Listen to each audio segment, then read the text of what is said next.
So ఈ వీడియోలో మనకి కామన్గా గోడౌన్స్ వస్తూ ఉంటాయి, గవర్నమెంట్ ఆర్ ప్రైవేట్. ఇంకొంతమంది కిరాణా షాప్ వాళ్ళు కూడా కొన్ని షాప్స్లో వాళ్ళ సరుకులు పెడతా ఉంటారు గోడౌన్స్ లాగా. సో అప్పుడు ఏం చేయాలి? సేమ్ ఫస్ట్ లైన్లో అడ్రస్ నెంబర్, లైన్ 1లో హౌస్ నెంబర్, అడ్రస్ లైన్ 2లో the area name, landmark for example, or otherwise ward number తీసుకోవచ్చు. సో అది కమర్షియల్, రెసిడెన్షియల్ అయితే కాదు. ఆ తర్వాత continue. So name of the establishment ఏదో ఒక నేమ్ తోటి మనం తీసుకుంటాం. అంటే ఓనర్ నేమ్, ఒకవేళ ఓనర్ ఉంటే ఆ ఓనర్ నేమ్తో తీసుకుంటాం. ఆ తర్వాత అడ్రస్ ఏ రోడ్డుకు ఉంది లేదంటే ఏదన్నా మెన్షన్ చేస్తాం. ఒక మొబైల్ నెంబర్ ఆ ఓనర్ది తీసుకున్న తర్వాత ఈమెయిల్ ఇస్తే అవైలబుల్గా ఉంటే ఈమెయిల్ తీసుకోవచ్చు, లేదంటే నాట్ అవైలబుల్గా పెట్టేసి నాట్ అవైలబుల్ క్లిక్ చేస్తే మనకు ఆటోమేటిక్గా మనకు కంపెనీ ప్రొవైడ్ చేసిన ఈమెయిల్ అప్డేట్ అయిపోద్ది. ఆ తర్వాతది సర్వీసెస్. ఎందుకు అని అంటే అది రెసిడెన్షియల్ కాదు, మ్యానుఫ్యాక్చరింగ్ యూనిట్ కాదు. సో సర్వీసెస్ కిందకి వెళ్తే అందులో మనం ఫస్ట్ కాలం ట్రాన్స్పోర్టేషన్లోకి సర్వీసెస్లోకి వెళ్ళగానే ట్రాన్స్పోర్టేషన్ అండ్ స్టోరేజ్ అనే ఆప్షన్ మనకు గుర్తు తెచ్చుకోవాలి. స్టోరేజ్, దాయడం. సో ఆ ఆప్షన్ సెలెక్ట్ చేసుకుంటాం. ఆ తర్వాత warehousing, fourth option. Warehousing అంటే దాయడం. Warehousing and support activities for transportation అంటే వాటిని అందులో భద్రపరుస్తున్న తర్వాత మనం ట్రాన్స్పోర్ట్ చేయడానికని. ఆ తర్వాత ఆటోమేటిక్గా next column same warehousing and storage support activities for transportation. మనం అందులో దాచిపెట్టే తర్వాత ట్రాన్స్పోర్ట్ చేయడానికి కాబట్టి. ఆ తర్వాత కంటిన్యూ. సో మనం తీసుకుంది కమర్షియల్ కూడా కమర్షియలే, ప్రొప్రైటరీ అయితే ప్రొప్రైటరీ, లేదు అని అంటే పార్ట్నర్షిప్ అయితే పార్ట్నర్షిప్.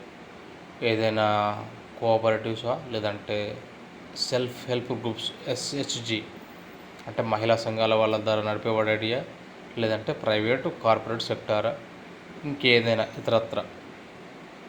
ఫర్ ఎగ్జాంపుల్ ప్రొప్రైటరీ అనుకుందాం. ఆ ప్రొప్రైటర్ ఏజ్ ఒక 57, జెండరు మేల్ అనుకుందాం, OC అనుకుందాం. జనరల్ వస్తే మనకు OC అంటే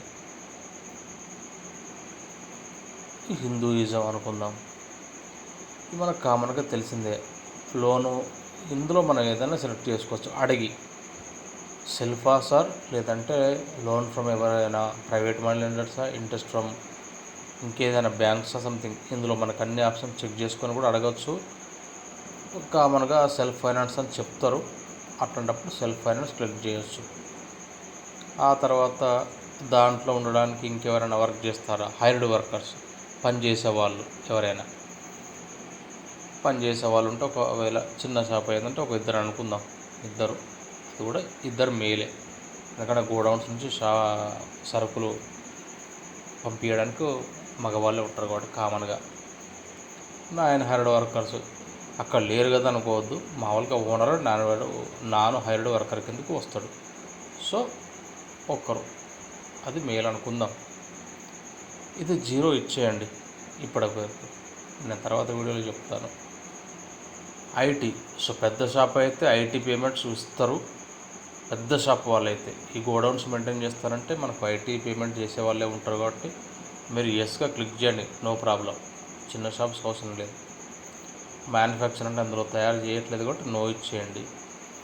ఎక్స్పోర్టింగ్ యూనిట్, ఇది ఎక్స్పోర్టింగ్ యూనిట్ ప్రిపేర్ చేసి ఎక్స్పోర్ట్ చేయట్లేదు కాబట్టి నో ఇవ్వచ్చు.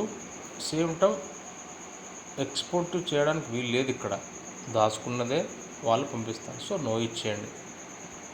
So investment plan 10 lakhs, 10 to 25 lakhs.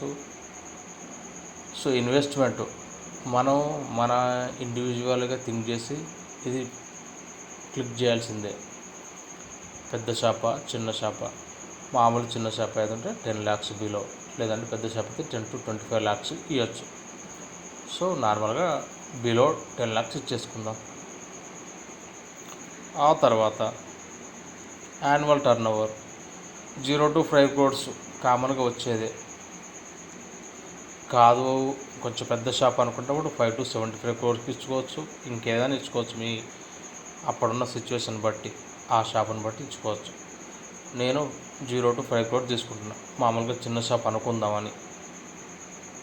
ఆ తర్వాత పాన్ నెంబర్ ఆఫ్ ఓనర్ అడగండి, ఇస్తారు. ఇవ్వకపోతే ఇస్తే మెన్షన్ చేయండి, ఇవ్వకపోతే నాట్ అవైలబుల్ నాట్ అని చెప్పి క్లిక్ చేయండి. Then continue. సో ఇక్కడ మనకి 3 ఆప్షన్స్ వచ్చినాయి. First option registration authority, second optional additional registration or licences, third option whether the establishment is branched or sales or factory etcetera. So first option చూద్దాం, registration authority. Click చేస్తే మనకి 1 2 3 4 5 6 7 8 9 columns వస్తాయి. ఇందులో ఏవైనా 8, 9లో 8 confirmed, 7 confirmed, 8th one not registered, 9th one not any other act like that. So ఇందులో ఏదైనా connect అయ్యేలాగా ఉంటే క్లిక్ చేయండి, లేదంటే క్యాన్సిల్ చేయండి. క్యాన్సిల్ చేస్తే క్యాన్సిల్ అవ్వదు. సో ఇందులో మనం నాట్ రిజిస్టర్ అని తీసుకుందాం ఫర్ ఎగ్జాంపుల్కు. దాని మీద క్లిక్ చేయండి. అక్కడ రిమార్క్ ఖచ్చితంగా అడుగుతుంది, ఖచ్చితంగా మనం మెన్షన్ చేయాల్సిందే. సో నేను తీసుకున్నది ఏంటంటే నాట్ అవైలబుల్. సో ఇవ్వలేకపోవచ్చు, లేదంటే లేదు కావచ్చు అని. అప్పుడు ఆ తర్వాత డన్ క్లిక్ చేయాల్సిందే మళ్ళీ. సో ఆ కాలం కంప్లీట్ అయిపోయింది. సెకండ్ కాలంకి వెళ్దాం. ఫస్ట్ కాలం ఇందులో చూడండి, goods and service tax GST. ఇది ఇప్పుడున్న పరిస్థితుల్లో దాదాపు అందరికీ ఉంది, దాదాపు ఇస్తారు. ప్లస్ షాప్లో మనకి ఆ బోర్డ్స్ వాళ్ళకి పేస్ట్ చేసి పెడతారు, అందులో కూడా చూడొచ్చు. ఇస్తే తీసుకోండి జిఎస్టీ అని. ఒకవేళ ఇస్తే నెంబరు క్లిక్ చేయండి జిఎస్టీ మీద, వాళ్ళు నెంబర్ ఇస్తారు, డేటు కూడా ఇస్తారు. ఇవ్వకపోతే అప్రాక్సిమేట్గా లాస్ట్ ఇయర్ ఏదైనా ఒక డేటు మెన్షన్ చేయండి. ప్లేసు మనం ఉన్న సిటీ ప్లేస్ మెన్షన్ చేయండి. అది ఓకే ఖచ్చితంగా అయితే. ఒకవేళ ఓకే కాలేదు అనుకుందాం, ఏదైనా మిస్టేక్ అనుకుంటే మళ్ళీ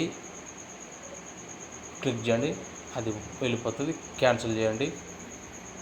then go to not registered. Last column చూడండి, నాట్ రిజిస్టర్డ్ అండ్ అందులో మళ్ళీ క్లిక్ చేసి నాట్ అవైలబుల్ అని పెట్టి డన్ చేయండి, ఓకే అయిపోతుంది.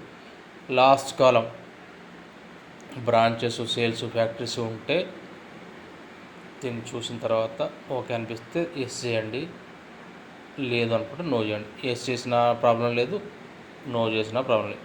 అంటే మనకి దీన్ని చూసిన తర్వాత ఎస్ అనిపిస్తే ఎస్ చేయండి, ఇంకే క్వశ్చన్స్ రావు. ఫర్ ఎగ్జాంపుల్ ఎస్ అక్కడ అడుగుతుంది name of the main enterprises, PAN of the enterprises, ఇవన్నీ అడుగుతాయి. మనం ఇవన్నీ ఫిల్ చేయాల్సి వస్తుంది. వాళ్ళవన్నీ ఓనర్ ఇవ్వగలుగుతారు అనుకున్నప్పుడు మాత్రం ఎస్ చేయండి, లేదు అనుకుంటే నో చేయండి. ఆటోమేటిక్గా ఇక్కడతోటి కంటిన్యూ క్లిక్ చేయండి, ఈ సర్వే కంప్లీట్ అయిపోతుంది.